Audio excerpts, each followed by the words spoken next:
Pixar's first and only Disney princess movie was going to have a totally different title. Honestly, it would have been so much better when our favorite arrow-slinging, fiery-headed, bear-fighting princess rode onto the silver screen in 2012. It was an interesting and welcome departure from Pixar's usual fare.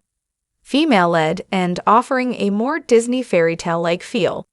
Brave proudly stood on its own within the production company's repertoire. Even compared to her Disney compatriots, Merida gave us a kind of princess we had never seen from the conglomerate, defying traditions in front of the most magical backdrop. Interestingly, when Pixar first announced this film, as far out as 2008, it was titled The Bow and the Bear. Like everything else about the film, the title was unlike what we had come to expect from Pixar. It probably would have served the movie better if it had stayed that way. Brave was one of Pixar's first truly female-led productions in the beginning. Not only did it have a strong female lead, but it would have also given us Pixar's first female feature-length director before Domee Shi, who directed Turning Red in 2022. However, Brenda Chapman, who wrote the story, was replaced by a male director during production, which is also around the time the title of the film was changed. During the Walt Disney Family Museum's 2020 Happily Ever After Hours event, Chapman revealed the name change was due to catering to the company's male audiences. They wanted to remove anything with a female name or connotation. The potential misinterpretation of the word bow led to this more suitable title to being cut. Subsequently, Brave was born.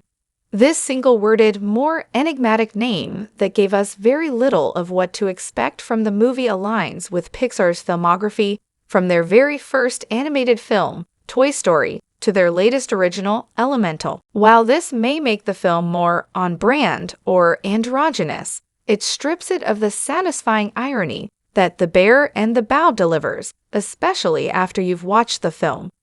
A title is how a film introduces itself to an audience, subliminally setting up the tone of how we will approach the movie in terms of expectations or even just interest.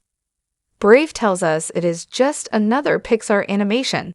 The Bow and the Bear immediately gives us more fairy tale connotations. This is because the original title is modeled around titles you would usually see in traditional folklore.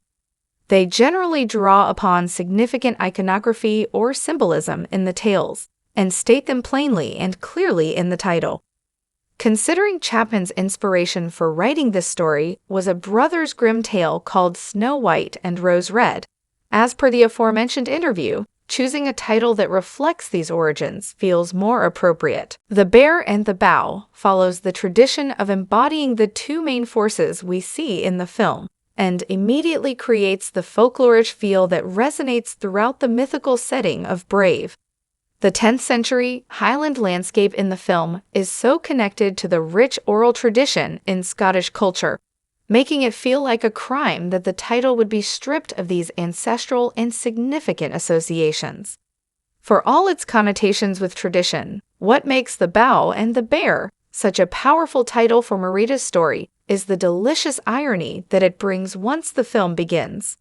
Merida couldn't care less about tradition, she was suffocated by it.